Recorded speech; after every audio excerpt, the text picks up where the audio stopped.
राजेश के साथ होती है। राजेश की 4 बहनें हैं और सभी अपने भाई पर जान छिड़कती है।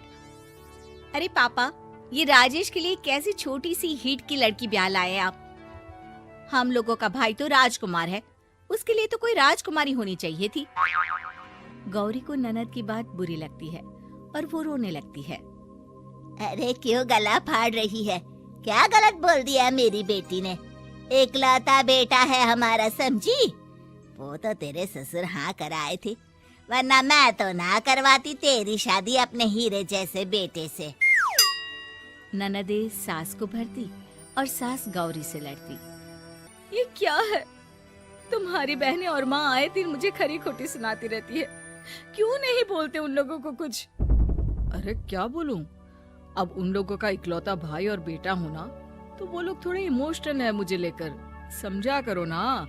और कौन सा वो लोग रोज आते हैं ससुराल से?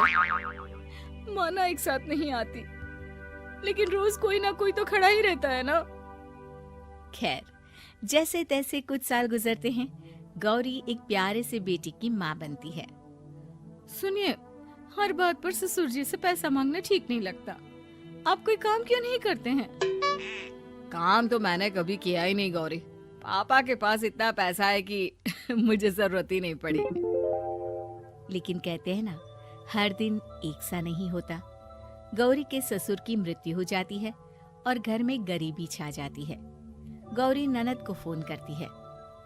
दीदी, अब जीजा जी को बोलकर इन्हें कहीं नौकरी दिलवा दो ना। घर चलाना मुश्किल हो रहा है। माँ जी की भी तबीयत खराब रहती है। दवाई का खर्चा और मुन्ने की पढ़ाई का खर्चा काफी है। कुछ मदद मिल जाएगी दीदी। देखो गौरी, तुम तो जानती हो मेरे खुद के 3 बच्चे हैं, तो ये मत सोचना कि बात घुमा कर बोलोगी तो मैं कुछ मदद कर दूंगी। अब पति तुम्हारा है, सास तुम्हारी है, तो करना तो तुमको ही है ना। हम भी तो निभा रहे हैं। खैर, बोल दूंगी इनको।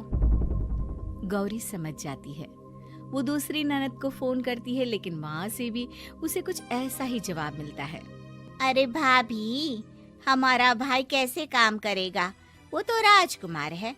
बस आप जरा माँ का ख्याल रखो, उन्हें कोई तकलीफ मत होने देना। बाकी करते हैं बात आराम से। गौरी के सामने संकट आ जाता है कि वो कैसे अपना परिवार चलाए। ना पति काम करना चाहता है और ना ननदे मदद। फिर एक रोज गौरी की सहेली कहती है, गौरी, मैं ना एक फैक्ट्री में काम करती हूँ, तुम्हारी परेशानी समझ सकती हूँ। क्यों नहीं तुम भी मेरे साथ वहाँ काम करती? अरे लेकिन मुन्ना तो छोटा है ना। तो क्या हुआ, तेरी सास और पति तो घर पर ही हैं, वो लोग संभाल लेंगे। तू चल मेरे साथ।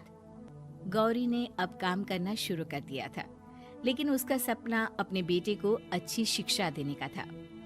गौरी अपने भाई से कहती है, भाई, आपके बच्चे जिस स्कूल में पढ़ते हैं उस पर मेरे गौरव का भी एडमिशन हो सकता है क्या? अरे कैसे बात कर रही है गौरी? जितना तू कमाती है उतने में तो तेरा घर भी नहीं चलता। तू कहाँ इतने महंगे स्कूल का सपना देख रही है? लेकिन गौरी भी ठान लेती है कि वो किसी न किसी तरह अपने बच्चे को अच्छे स्कूल में पढ़ाएगी। माँ जी, ये मेरे गहने हैं, मैं बेच रही हूँ। गौरव का कल एडमिशन है। अरे वो तो ठीक है गौरी, लेकिन आगे की फीस कैसे मैनेज करेगी? और ज्यादा मेहनत कर लूंगी माँ। गौरव कुछ बन गया तो हम लोगों के सारे दुख दर्द दूर कर देगा। गौरी, हम लोगों ने तुझे गलत समझा, लेकिन तू ही थी जो ये घर लेकर चल रही है, वरना कब की अलग हो जाती। गौरी सास की ओर मुस्कुराकर देखती है। आप भी तो मेरा साथ दे रही है ना।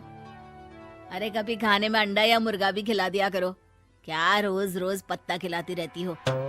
अरे शर्म तो आती नहीं, सारा दिन बहू काम करके पैसे लाती है, खुद तो कुछ करता नहीं, ऊपर से मुर्गा खाना है इसको। गौरी अपना घर चलाने के लिए तो पर्याप्त पैसे कमा लेती है, लेकिन बेटे के महंगे स्कूल, कोचिंग और उसकी डिमांड पूरी करने के लिए उसे लोगों से पैसे उधार लेने पड़ते।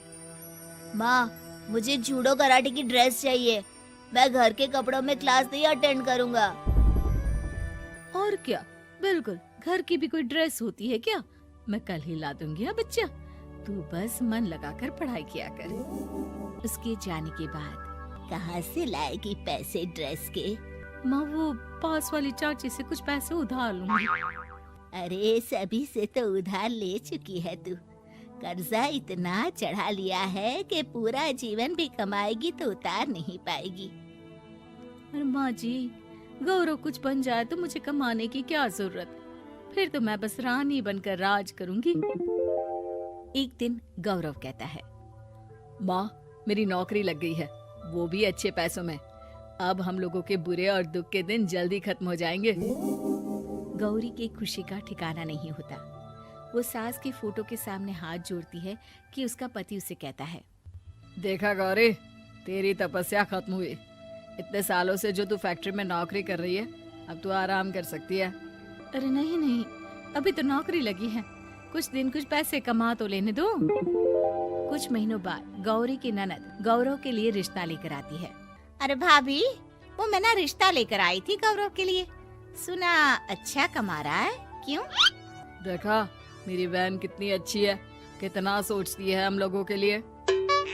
गौरी कुछ नहीं कहती, लेकिन उसका मन नहीं होता है कि वो बेटी की शादी इतनी जल्दी कर दे। हाँ वो तो ठीक है, लेकिन अभी कुछ कर्जा है जिसे उतारना है। तो क्या हो गया, शादी के बाद भी उतार लेगा। कम से कम एक लड़की आ जाएगी तो आराम रहेगा।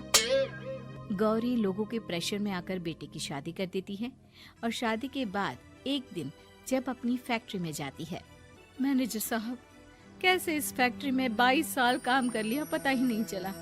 अब तो बेटा सेटल हो चुका है, नौकरी की जरूरत नहीं है, लेकिन आप सभी का शुक्रिया।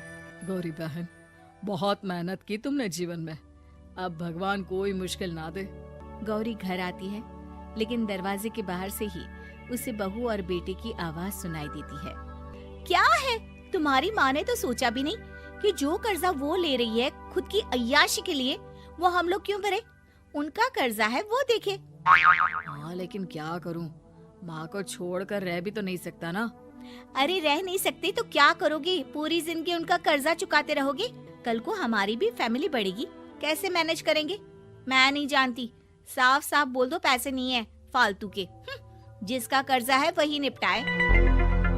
गौरी बेटे बहू की बात सुनकर स्तब्ध रह जाती है और अंदर न आकर वहाँ से सीधे फैक्ट्री जाती है।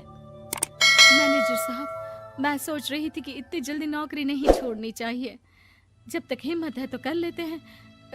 वो मेरा इस्तीफा ना वापस कर दीजिए। ये बोलकर गौरी की आंख लाल हो जाती है। मैनेजर समझ जाता है कि गौरी की उम्मीद टूट चुकी है। वो उसके हाथ में इस्तीफा रखकर कहता है, कर्जा माँ का है तो माँ ही चुकाएगी। माँ का कर्जा आज तक क्या कोई चुका पाया है?